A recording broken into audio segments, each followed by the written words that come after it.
अपनी नई जमात भी बनाई, 2/3 अक्सरियत भी हासिल की, आवाम की मदद से फौजी बगावत को भी कुचला।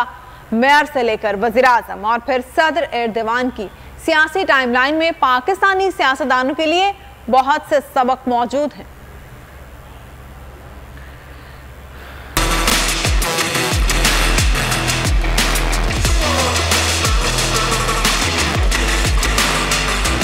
तुर्क सदर तैयब एर्दोगान का कामयाब सियासी करियर, जेल भी काटी, अपनी नई जमात भी बनाई, 2/3 अक्सरियत भी ली। तुर्क सदर का शानदार सियासी करियर 1994 से 98 तक इस्तांबुल के मेयर रहे, 2003 से 2014 तक तुर्की के वज़ीर-ए-आज़म रहे, 2014 में बतौर सदर अपनी खिदमत का आगाज किया। तैयब एर्दोगान 12वें सदर हैं जिन्होंने तुर्किया में इक़्तिदार संभाला। तैयब एर्दोगान को BBC ने 20 साल से तुर्किया सियासत में एक ताकतवर और असर रसूख की हामिल शख्सियत करार दिया है। तैयब एर्दोगान ने 4 माह जेल भी काटी और अगस्त 2001 में रिहाई के बाद जस्टिस एंड डेवलपमेंट पार्टी की बुनियाद रखी। इन्हें अवाम की बेतहाशा हिमायत मिली और इन्होंने 2002 में 2/3 अक्सरियत से हुक्मरानी का आगाज किया।